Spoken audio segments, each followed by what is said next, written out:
बिस्मिल्लाहिर्रहमानिर्रहीम। अस्सलाम वालेकुम नाजरीन, मैं हूँ साकिब बशीर और मेरे साथ मौजूद हैं मतीउल्लाह जान MJ TV। आज हम बात करेंगे। हुकूमत ने गुज़श्ता रोज़ एक बड़ा फ़ैसला किया TLP पर पाबंदी के हवाले से। गुज़श्ता रोज़ जो वफाकी काबीना का इजलास हुआ था उसमें ये फ़ैसला किया गया, जिस फ़ैसले के बाद कुछ इबहम था। इबहम ये था कि क्या हुकूमत ने बतौर सियासी जमात TLP पर पाबंदी लगाने का फ़ैसला किया है, क्योंकि अगर बतौर सियासी जमात पाबंदी लगानी है हुकूमत ने तो उसके हवाले से आर्टिकल 17 जो आइन का है उसमें, और जो इलेक्शन एक्ट है 2017 का, उसमें बड़ा वाज़े अंदाज में लिखा हुआ है। आगे चलकर तफसील में उस पर बात करेंगे कि अगर बतौर सियासी जमात आपने पाबंदी लगानी है तो कैसे लगाएंगे। लेकिन हुकूमत की जानिब से जो वफाकी काबीना का इजलास हुआ उसके बाद में जो उनकी जानिब से इलामिया जारी किया गया और आज उसका नोटिफिकेशन जारी किया गया, तो उसके मुताबिक हुकूमत ने इंसदाद दहशत गर्दी कानून यानी कि एंटी टेररिज्म एक्ट जो 1997 का है उसके तहत तंजीम पर पाबंदी लगाई है। TLP पर बतौर तंजीम पाबंदी लगाई है। तो ये जो एक थोड़ी सी कन्फ्यूजन है कि बतौर तंजीम पाबंदी लगाने से कौन से हुकूक जो TLP के हैं वो सल्ब हो जाएंगे, लेकिन बतौर पॉलिटिकल पार्टी वो बरकरार रहेगी। तो हुकूमत को पॉलिटिकल पार्टी अगर वो ख़त्म करना चाहते हैं, ये पाबंदी लगाना चाहते हैं, तो फिर प्रोसीजर क्या होगा। और अब आज के नोटिफिकेशन के बाद TLP को क्या रेमेडी जो है वो अवेलेबल है, इस पे इस सारे तनाजुर पे बात करेंगे। 2017 में पहली दफ़ा इनका नाम सामने आया था और उसके बाद सुप्रीम कोर्ट ऑफ पाकिस्तान में अज खुद नोटिस हुआ और सुप्रीम कोर्ट में अहम हकायक भी सामने आए थे, उस पर भी बात करते हैं। और साथ ही हमारा मौजू होगा सोहेल खान आफरीदी, जिनको कल जो इस्लामाबाद हाई कोर्ट का ऑर्डर था उस ऑर्डर के बावजूद उनको अडयाला जेल में मुलाकात नहीं करने दी गई। आज सोहेल खान अफरीदी चारसदा में खड़े होकर बहुत ही खौफनाक किस्म की बात कर रहे हैं कि उनको कौन सा मैसेज कम्युनिकेट किया गया है। इस सारे जो है वो तनाजुर पे हम बात करते हैं। मतीउल्लाह जान साहब, बहुत शुक्रिया। सबसे पहले तो ये बताएं कि जो TLP पर पाबंदी का हुकूमत का जो फैसला है, इस फैसले में शुरू में कुछ और समझा गया और अब सिचुएशन कुछ और सामने आई है। ऐसे लगता है कि कहीं 2021 में भी जो PTI की हुकूमत वज़ीर आज़म इमरान खान थे तो उसकी वफाकी काबीना ने भी मंजूरी दे दी थी और इस तरह ये मामला 6 महीने चलता रहा और उसके बाद वो जो है पाबंदी वापस ले ली गई थी। कहीं उस कन्फ्यूजन इसलिए रखी गई है कि पॉलिटिकल पार्टी पर पाबंदी नहीं लगा रहे, तंजीम पर पाबंदी लगा रहे हैं, और ये फिर जो है वो कहीं रिवर्सल का कोई चांस तो नहीं है। इस वाले से कानूनी पहलू जो है वो बताएं। साकिब साहब, पहली बात तो यह है कि आईन पाकिस्तान जो है वो किसी भी कानून पे मुकदम है और आईन पाकिस्तान का जो आर्टिकल 17 है उसमें जो रजिस्टर्ड सियासी जमातें हैं उनको पाबंदी सिर्फ एक सूरत में लगाई जा सकती है कि वफाकी हुकूमत उन एक एलामिया जारी करे और किसी भी सियासी जमात पर पाबंदी लगाए, जिसके एलामिया के 15 दिन के अंदर ये मामला सुप्रीम कोर्ट को भेजे और फिर सुप्रीम कोर्ट ये फैसला करेगी कि आया इस सियासी जमात पर लगाएगी पाबंदी दुरुस्त है या नहीं। अब ये बात इसलिए भी ज़्यादा अहम है समझना कि TLP बतौर एक सियासी जमात इलेक्शन कमीशन के पास रजिस्टर्ड है और ये मई 2017 में बतौर सियासी जमात इलेक्शन कमीशन के पास रजिस्टर हुई है। और अगर एक सियासी जमात इलेक्शन कमीशन के पास रजिस्टर होती है, वो इलेक्शन लड़ती है और उसके कुछ अरकान सूबाई असम्बलियों के रुकन बनते हैं, तो क्या एक उसकी तंजीम पर पाबंदी लगा देने से क्या TLP बतौर सियासी जमात काम करना बंद करने की पाबंद है? अब ये वो सवाल है जिसका अभी हमें जवाब नहीं मिला, मगर ये जानना बहुत ज़रूरी है कि ये जो TLP पे पाबंदी है, जैसा कि आपने पहले भी कहा कि इमरान खान के दौर में भी इस पे पाबंदी लगी, मगर TLP की जो तारीख है वो बड़ी ही दिलचस्प है। ये वो TLP है जिसके बारे में ये एक अंदेशा था, ये एक तासुर था कि शायद खुफिया अदारे इसके पीछे हैं। और जो 2017 में फैज़ाबाद का धरना हुआ था जिसमें उस वक्त के DGI जनरल फैज़ जो हैं वो गारंटर बने। डीजीसी जनरल फैज जो थे वो गारंटर बने थे और उन्होंने बिल वसातत दस्तखत भी किए थे उस मुआहदे पर जो शाहिद खाकान अब्बासी और फैजाबाद धरना के एहतजाज करने वालों के बीच मुआहदा हुआ था। और उसके बाद सुप्रीम कोर्ट में भी ये मामला टेकअप हुआ। काजी फाजीसा और जस्टिस मुशीर आलम ने एक तफसीली फैसला दिया इस धरने के हवाले से और उसमें भी मुख्तसरन उन्होंने यही कहा कि जो खुफिया इदारे हैं वो अपनी हदूद में रहकर काम करें। और उन्होंने बहुत सारे ऐसे वाक़यात की निशानदही की जिसमें उन्होंने ये वाज़े तौर पे करार दिया कि कुछ इदारे और ख़ास तौर पे फ़ौज के कुछ एहलकार सियासी सरगर्मियों में मुलव्वस हैं। और उन्होंने उस मायदे के ऊपर भी तनकीद की कि जिसमें एक जनरल को, बावर्दी जनरल को जामिन बनना पड़ा, बिल वसातत के तौर पे उस मायदे पे दस्तखत करना पड़े जो फैज़ाबाद धरना के बाद हुआ था। तो ये जो फैसला है ये बड़ा दिलचस्प है। काजी फाइसा का ये फैसला, यूँ तो उनके बहुत से काम इस फैसले के बाद अचानक उन्होंने कलाबाजी खाई और इस्टेब्लिशमेंट की झोली में जा गिरे, मगर उससे पहले ये जो फैज़ाबाद धरने का फैसला था इसमें यकीनन उन्होंने बर वक्त खबरदार किया था मजहबी शिद्दत पसंदी के हवाले से पाकिस्तान की रियासत को और रियासत के इदारों को।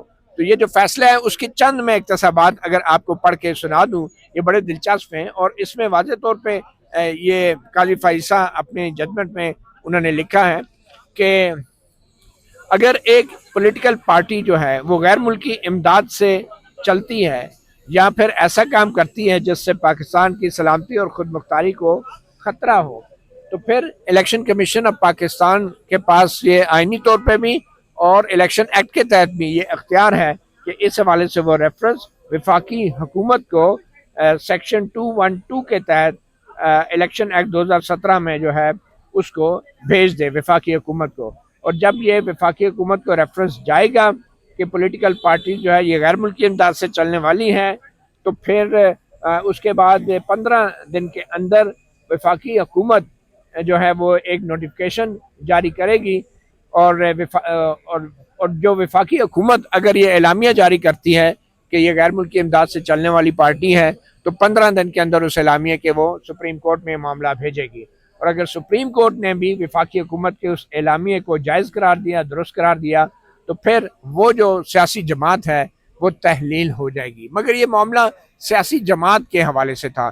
सुप्रीम कोर्ट ने किसी भी सियासी जमात को बतौर एक तंजीम कलादम जमात करार देने का जो अख्तियार है एंटी टेररिस्ट एक्ट में, उसके हवाले से कोई ऑब्जर्वेशन या फैसला अभी तक सामने नहीं आया। और ये अभी इबाहम मौजूद है कि अगर वो बतौर तंजीम उन पर पाबंदी लगाई गई है तो वो बतौर सियासी जमात क्या वो काम जारी रख सकते हैं? क्योंकि सियासी जमात ख़त्म करने का पूरा एक प्रोसीजर आइन ने अलग से दिया है, तो अगर कलदम करने से सियासी जमात ख़त्म होनी है तो वो प्रोसीजर कहाँ जाएगा आर्टिकल 17 का?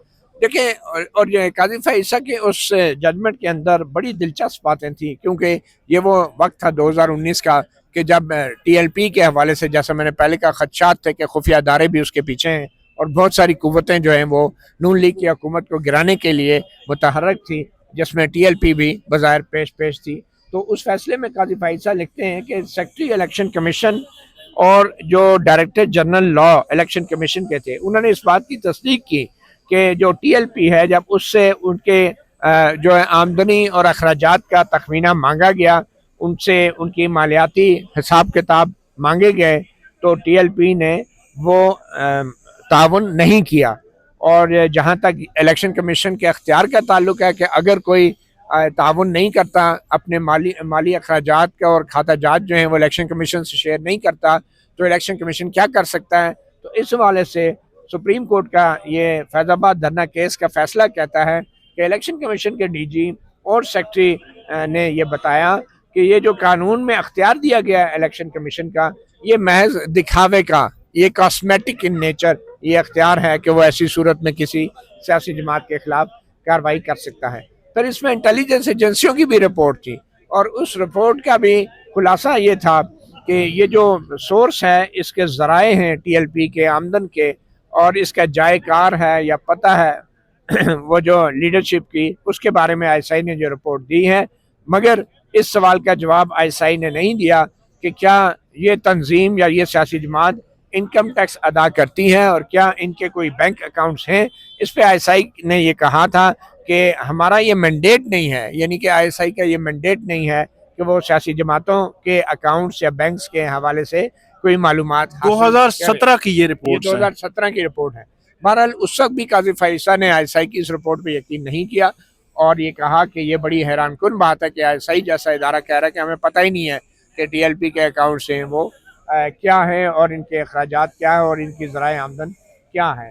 इसके बाद अटॉर्नी जनरल फॉर पाकिस्तान को कहा गया था और फिर ISI ने यह भी कहा कि ये हमारा मैंडेट नहीं है, तो जिस पे अटॉर्नी जनरल से काजी फाइसा ने पूछा था कि हुकूमत बताए कि ISI का मैंडेट क्या है, और फिर इस सवाल के जवाब में हुकूमत की तरफ से अटॉर्नी जनरल ने सुप्रीम कोर्ट को बताया था कि ये एक लफाफा है जी, ये सील बंद लफाफा है, इसमें ISI का मैंडेट है, लेकिन इसको आप खोल के पढ़ सकते हैं लेकिन इसको पब्लिक नहीं कर सकते। जिस पर काजी फाइसा ने एक तवील फिर हवाले दिए पूरी दुनिया के इंटेलिजेंस एजेंसियों के मतलब जो कवानीन थे कि कहीं भी पूरी दुनिया में जो एजेंसियों का मैंडेट होता है वो खुफिया नहीं होता, जिसमें Norway, United kingdom, America, New Zealand, Australia और कनाडा के ममालिक की खुफिया अदारों के हवाले भी थे। फिर आगे जाके काजी फाइसा ने एयर मार्शल अफजल खान के उस केस का भी हवाला दिया जिसमें उन्होंने हल्फियन कहा था कि ये ISI ने 1990 में जो इलेक्शन चोरी किए और उसमें पैसे बांटे गए, IGI बनाई जिसके सरबराह नवाज शरीफ थे, उसके हवाले से भी सुप्रीम कोर्ट ने कहा था कि ये सियासी सरगर्मियाँ, ये गैर कानूनी सरगर्मियाँ होती हैं और ये सुप्रीम कोर्ट की जजमेंट का हिस्सा हैं। और फिर DGSPR के हवाले से भी उन्होंने कहा कि ये जो DGSPR हैं उन्होंने भी ये कहा कि एक सवाल के जवाब में कि 2018 के इलेक्शन जो थे वो ट्रांसपेरेंट थे और शफाफ थे, तो DGSPR का ये काम नहीं है, ये भी एक सियासी कमेंट था। ये भी काजी फाइसा ने अपने उस फैसले में लिखा था और आखिर में उन्होंने बहुत सारे अहकाम दिए थे जिसमें कहा था कि जितनी भी इंटेलिजेंस एजेंसी हैं ये अपनी हदूद से तजावज़ न करें और इनके हवाले से हुकूमत जो है वो कानून साजी करे। ये मतलब कि उस फैसले का मैं हवाला 2017 में जो आज खुद नोटिस लिया था जस्टिस काजी फाइज ईसा ने, वो अगरचे जब चीफ जस्टिस बने तो बहुत कुछ भूल गए। ऐसे लग रहा था कि वो जस्टिस काजी फाइज ईसा है ही नहीं, मतलब कोई नए जस्टिस काजी फाइज ईसा आ गए। सरकारी मुलाजमों की कमेटी बना दी तो सरकारी मुलाजमों की कमेटी बनाई, फिर उस कमेटी ने फिर सबको क्लीन चिट बजायर जो है वो दे दी और अपने फैसले से ही काजी फाइसा पीछे हट गए। अगर वो काजी फाइसा डट जाते तो शायद आज ये हालात ना होते। अच्छा, 3 चीजें हैं, 3 किस्म के कवानीन है। आर्टिकल 17 है जिसमें ये कहता है कि जो कौमी सलामती या कौमी वकार, खुद मुख्तारी के खिलाफ अगर कोई भी तंजीम काम करती है तो हुकूमत उस पर पाबंदी लगा सकती है। लेकिन ये तंजीम का वाला नहीं है, वो पॉलिटिकल पार्टी का है। अच्छा, ये 2 वर्ड हैं, एक पॉलिटिकल पार्टी और एक ऑर्गेनाइजेशन। तो जो आर्टिकल 17 है वो पॉलिटिकल पार्टी की बात करता है। इलेक्शन एक्ट 2017 का वो भी पॉलिटिकल पार्टी की बात करता है। जो ATA जिसके तहत ये पाबंदी लगी है ये ऑर्गेनाइजेशन की बात करता है, ये तंजीम की बात कर रहा है कि जो पाबंदी है तंजीम पर लगेगी। अच्छा, तंजीम पर पाबंदी लगना इसी तरह ही है जिस तरह माजी में लश्कर तैयबा या दीगर जो तंजीमें हैं उनको प्रोस्क्राइब किया गया, उनको कलअदम करार दिया गया। अच्छा, इनके हुकूक जो है वो कौन कौन से सलब हो जाते हैं? एक तो जो है वो इनके अकाउंट्स मुंजमद कर दिए जाते हैं, इनके दफातर जो है उनको सील कर दिया जाता है, इनके जितने भी लोग हैं मेरे ख्याल 4th शेड्यूल में डाल दिए जाते हैं या इनको दहशतगर्दी के मुकदमात वगैरह इनके। और अगर इनमें से कोई शख्स जो है वो किसी असेंबली या पार्लियामेंट का रुकन होता है वो नाअहल हो जाता है। अच्छा, कालअदम होने से, ये एक सवाल है, क्या तंजीम कालअदम होने से उसका रुकन नाअहल हो जाएगा जब पॉलिटिकल पार्टी का स्टेटस मौजूद है?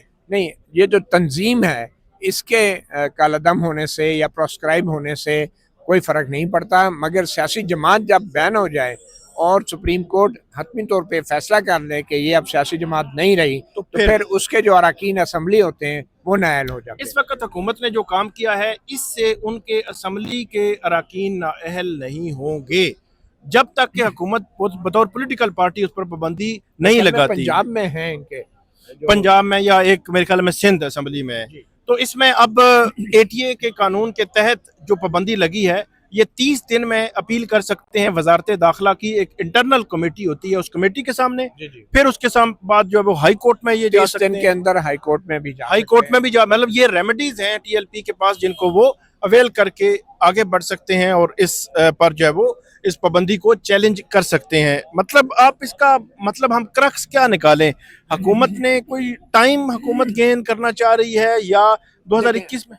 मुझे ये लगता है कि हुकूमत टीएलपी को ये बताना चाह रही है कि आप एक जिम्मेदार सियासी जमात के तौर पे अगर काम करना चाह रहे हैं तो अभी भी हमने आपको बतौर रास्ता सियासी खुला रखा जमात है। आपके लिए रास्ता खुला रखा है। मगर अगर आप शिद्दत पसंद तंजीम के तौर पे पाकिस्तान में काम करना चाह रहे हैं, अगर पुरतशद्दुद आप रास्ता अपनाएंगे तो फिर आपको जो है यहाँ काम करने नहीं दिया जाएगा।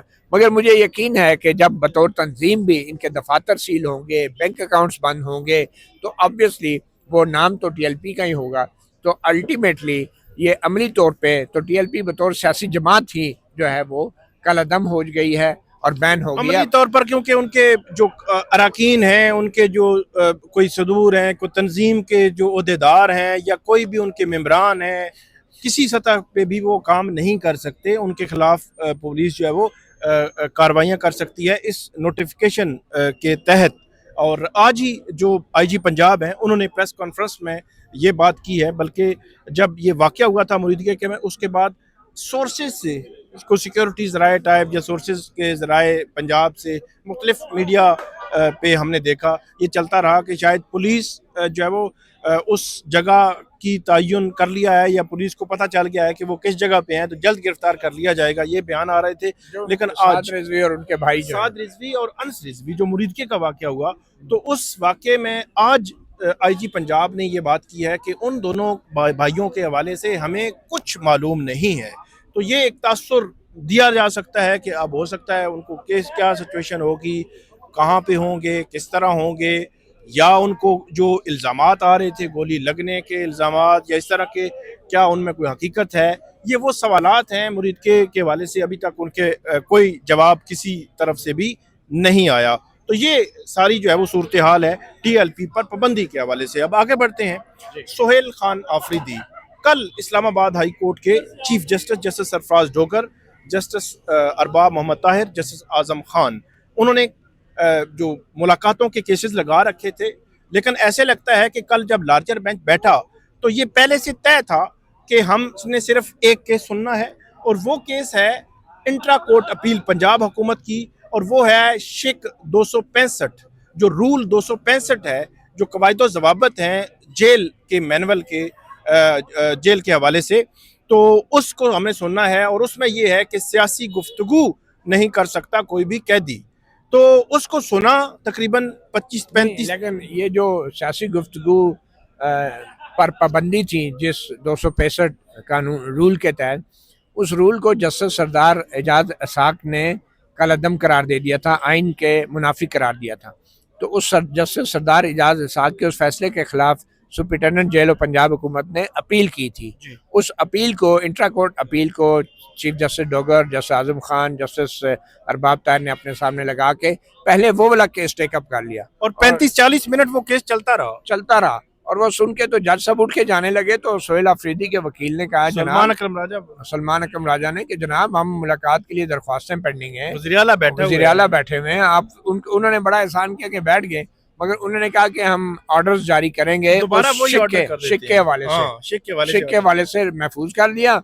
और इन पे एक किस्म का एहसान जताया गया कि हाँ ठीक है, वही हमारा लार्जर बैंक का ऑर्डर बरकरार है। उनको ये नहीं बताया कि जो हम करने जा रहे हैं उसका लार्जर बैंक का जो बरकरार ऑर्डर है मुलाकातों के बारे में, उस पर क्या असर पड़ेगा। तो बाद में वही हुआ, वो शिक बहाल हो गई, सियासी गुफ्तगू पे पाबंदी बहाल हो गई कैदियों के लिए।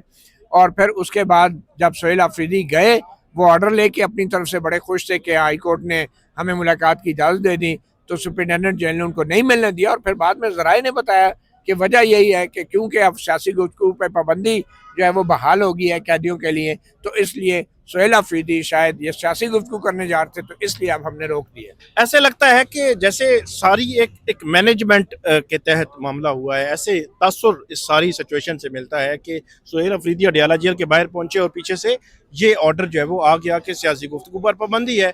और जो सुप्रिटेंडेंट अडियाला जेल है, उन्होंने मीडिया पे ही देख कर उन्होंने कहा जी सियासी गुफ्तगू पर पाबंदी। अब तो मुलाकात, हालांकि उनके पास कोई ऑर्डर नहीं गया, कोई रिटर्न कोई चीज़ नहीं थी, इसके बावजूद उन्होंने अज्यूम कर लिया। और एक नौ मुंतखब वज़ीर-ए-आला, 4 करोड़ अवाम का एक नुमाइंदा, अडयाला जेल में यानी कि पंजाब हुकूमत की हदूद में दूसरी दफ़ा उसकी तजलील मैं समझता हूँ कि उस अवाम के उस वोट की मैंडेट की तौहीन है कि आप उसको खड़ा कर रहे हैं बाहर और एक मुलाकात आप नहीं करने दे रहे। बावजूद इसके कि ये सियासी गुफ्तगू पे उस वक्त पाबंदी कहाँ थी जब बकौल बैरिस्टर मुस्तफ़ा नवाज खोखर के कि वो बिलावल भुट्टो को लेकर गए थे और जेल में नवाज शरीफ से मुलाकात हुई थी और तवील गुफ्तगू हुई थी एंड ऑब्वियसली वो सियासी गुफ्तगू थी। और फिर मैंने पहले भी कहा कि सितम ज़रीफ़ी है कि जिस मुल्क में जो लोग कस्में उठाते हैं कि वो सियासी सरगर्मियाँ नहीं करेंगे, वो लोग तो 3-3 घंटे की सियासी प्रेस कॉन्फ्रेंस भी करते हैं टेलीविज़न के ऊपर, मगर जो सियासतदान हैं, जो साबिक वज़ीर आज़म है, वो सियासी गुफ्तगू करने पे उस पर पाबंदी है क्योंकि वो जेल में है। तो इससे बड़ी मैं समझता हूँ कंट्रडिक्शन, तजाद और सितम ज़रीफ़ी नहीं हो सकती कि एक सियासतदान से दूसरा सियासतदान मुलाकात के लिए जा रहा है और सुप्रिटेंडेंट जेल को ये पता चल गया है कि ये सियासी गुफ्तगू होने जा रही है। सुप्रिटेंडेंट अडयाला जेल को पहले ही पता चल गया कि सियासी गुफ्तगू होने जा रही है और वो पंजाब हुकूमत, मरियम नवाज, वो नवाज शरीफ, वो शहबाज शरीफ जो खुद यही सियासी मुलाकातें करते रहे। 2019 जब पीटीआई की हुकूमत थी, कोट लखपत जेल में, अडयाला जेल में सजा याफ्ता नवाज शरीफ के साथ लंबी तवील मुलाकातें, 2.5-2.5 घंटे की मुलाकातें होती रही, प्लानिंग होती रही, अपोजिशन कैसे करनी है, सारा कुछ होता रहा।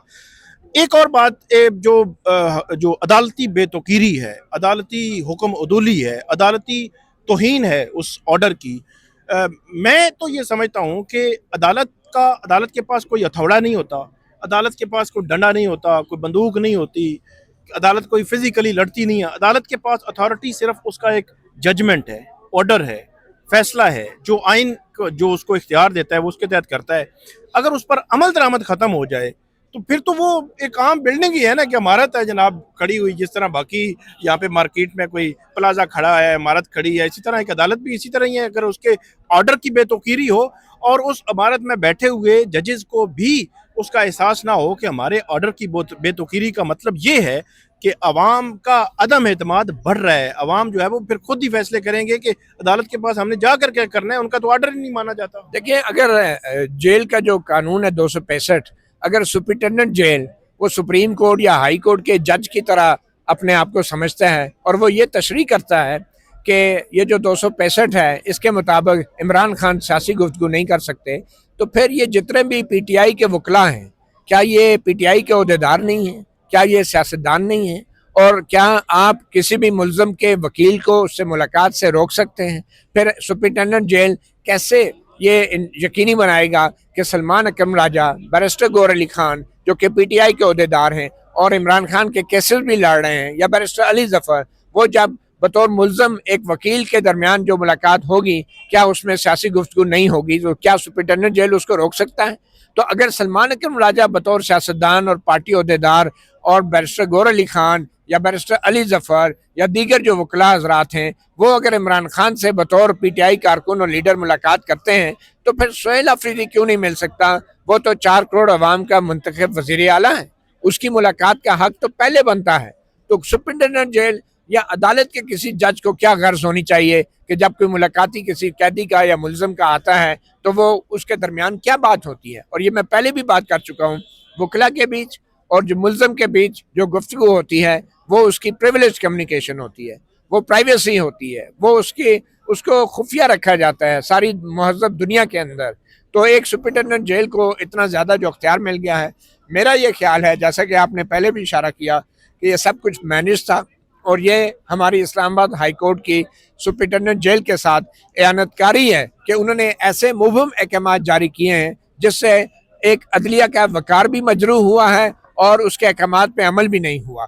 और ये जानते बूझते हुए ये चीफ जस्टिस सरफराज डोगर और उनके साथी जजों ने एक ऐसा हुक्म दिया है जिसका बज़ाहिर उनको पता था कि इस पे अमल नहीं होगा।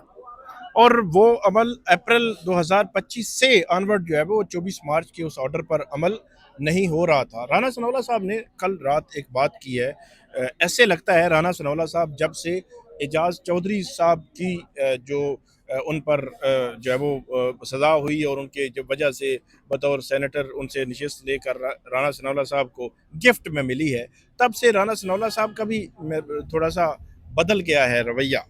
राना सनाउल्लाह साहब ने कल ये कहा है कि अगर सुहेल खान अफरीदी इमरान खान से बात करके अगर काबीना तश्कील देगा तो कोई बंदा सुप्रीम कोर्ट चला गया तो वो काबीना कलदम करार दे दी जाएगी। उन्होंने हवाला दिया सुप्रीम कोर्ट के किसी फैसले का, और उस फैसले में जिसमें नवाज शरीफ साहब को रोका गया था, और मेरी सेंस और समझ के मुताबिक उसमें यह था कि अगर कोई पार्टी हेड के तौर पर कुछ सिग्नेचर उन्होंने किए हैं किसी जगह पे और उनकी अप्रूवल के बाद कुछ हुआ है तो वो उस पे टिकट जारी हुए थे सिग्नेचर के साथ, नवाज शरीफ साहब के दस्तखत थे, तो उस पे एक ऑब्जेक्शन आया था। अगरचे वो भी ऑब्जेक्शन नहीं होना चाहिए था, लेकिन वो ऑब्जेक्शन आया था, तो उसको बुनियाद बनाकर यहाँ पे तो कोई दस्तखत नहीं, कोई चीज नहीं है, कोई मामला नहीं है, ये तो बात ही करनी है। इसको बुनियाद पर राना सनौला साहब कह रहे हैं जी ये तो कलदम हो जाएगा। वो राना सनौला जिनके खिलाफ एक मंशियात का झूठा मुकदमा बना, सारी दुनिया ने हमारे समेत कहा कि ये झूठा मुकदमा है, और वो खुद भी कहते रहे।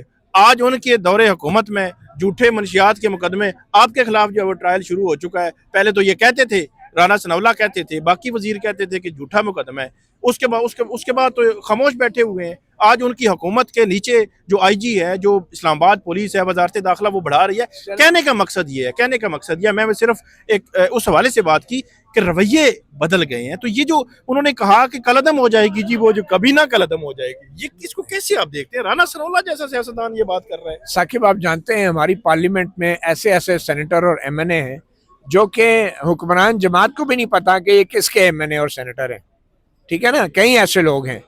फैसल वाडा जो है सेनेट में पहुंच गए, लेकिन आज सरेआम ना तो पीपल्स पार्टी उनको अपना सेनेटर मानती है, ना नून लीग वाले उनको सेनेटर मानते हैं। तो फिर ऐसे लोग भी सेनेटर बन गए ना किसी ने तो उनकी हिमायत की है ना, तो उनकी ऑनरशिप कोई लेने वाला नहीं है। तो अगर इमरान खान ने सुहेल अफरीदी को कोई सरगोशी कर दी कि फलां बंदे को बना लो, तो क्या वो सरगोशी जो है वो गैर आईनी और गैर कानूनी होगी? क्या राना सनाउल्ला या हुक्मरान जो या अटॉर्नी जनरल हैं वो ये साबित करेंगे कि ये इमरान खान ने इस काबीना का वजीर सरगोशी के जरिए बनवाया था? बात तो आपने कर दी कि भाई टिकट का मामला था, नवाज शरीफ को जो सरबराही से हटाया था पार्टी की, तो उसने दस्तखत करके दिए थे। तो इमरान खान कौन सा नोटिफिकेशन जारी कर रहा है अपने दस्तखतों से? तो मुझे ये लगता है कि ये बड़ी ही बेमानी बातें हैं, ये मज़का खेज दलील है। ये बात सिर्फ मुलाकात की इजाजत देना है, आगे वो क्या करते हैं वो जब करेंगे तो फिर राना साहब। तो पीपल्स पार्टी के गवर्नर ने भी कहा कि जी मुलाकात करवाएं। गवर्नर वो पंजाब के बैठे हुए थे, उन्होंने कहा क्या आपने जो वो मतलब आप फ्री का मजाक बनाया हुआ, आप फ्री का हीरो बना दिया आपने। अच्छा, उनको भी अब समझ आई है कि हीरो बना दिया है। उसकी नॉमिनेशन हुई, इन्होंने प्रेस कॉन्फ्रेंस करके मुखालफत की। उसका आगे इलेक्शन होने जा रहा था, इन्होंने कहा हम नहीं बनने देंगे। उसने इलेक्शन करा के कहा हलफ नहीं लेंगे, हलफ भी हो गया, अब कभी ना नहीं बनने देंगे। अब जाहिर तो हुकूमत खुद जो है वो सारा क्रिएट कर रही है ना ताकि वो हीरो बने। तो वो कह रहे हैं जी क्यों हीरो बना रहे हैं आप, मिलने दें उनको, क्या हो जाएगा, क़यामत आ जाएगी। देखिए, पीपल पार्टी इस पोजीशन में है कि जब भी कुछ होने लगता है तो उन्हें सबसे पहले पता चल जाता है। तो मेरे ख्याल में अब मुलाकात जब भी होगी तो उसका क्रेडिट पीपल पार्टी लेगी। ठीक है, हमारे कहने की वजह से जो है, मगर मैं समझता हूँ कि पीपल पार्टी को इससे आगे बढ़ के बात करनी चाहिए, क्योंकि पीपल पार्टी को मालूम होना चाहिए, नून लीग को मालूम होना चाहिए कि कल इनके जो सियासी लीडरान हैं वो भी जेल में जा सकते हैं। तो ये जो कुछ भी कर रहे हैं तो इनको भुगतना भी पड़ेगा। और ये देखे ना, जो कुछ इमरान खान कर रहे थे अपने दौरे हुकूमत में, आज काफी हद तक जो रद्द अमल है ये उसका भी तो रद्द अमल है ना। ये और बात है कि इमरान खान के दौर में भी जो करने वाले थे कोई और थे, और शहबाज शरीफ के दौर में भी जो करने वाले हैं कोई और है। आखिरी बात, आखिरी सवाल, सुहेल अफरीदी आज चारसदा जलसा में थे, वहाँ पे उन्होंने तकरीर की। उन्होंने कहा कि मुझे कहा गया कि आप जो है वो चारसदा ना जाएं, आप खैबर ना जाएं, आपकी जान को ख़तरा है। उन्होंने कहा कि आप जो मर्जी करें, मैं जाऊंगा, मैं अवाम का नुमाइंदा हूं। और उन्होंने ये भी कहा कि मेरा जीना मरना जो है वो इमरान खान के साथ है। तो सुहेल अफरीदी को ये बयान क्यों देना पड़ रहा है, इस किस्म का बयान जो है? देखें, ये एक बड़ा आसान तरीका है, और इस बात का गिला सिर्फ पीटीआई नहीं कर रही, बल्कि आसिफ जरदारी भी ऐसी ही सूरत हाल से दो चार रहे हैं। जब उन्हें भी रोका जाता था, बेनज़ीर भुट्टो को भी रोका जाता था, नवाज शरीफ को भी यही बता के बहुत सारे अवामी तकरीबात से रोका जाता था। सियासतदानों का और वोटरों का और अवाम का उनका चोली दामन का साथ है। मगर इस वक्त सूरत हाल ये है कि एक सोचे समझे साजिश और मंसूबे के तहत सियासी जमातों को, सियासतदानों को अवाम से दूर किया जा रहा है और अवाम के बीच में और सियासी जमात और सियासतदानों के बीच में एक नफरत की दीवार खड़ी की जा रही है।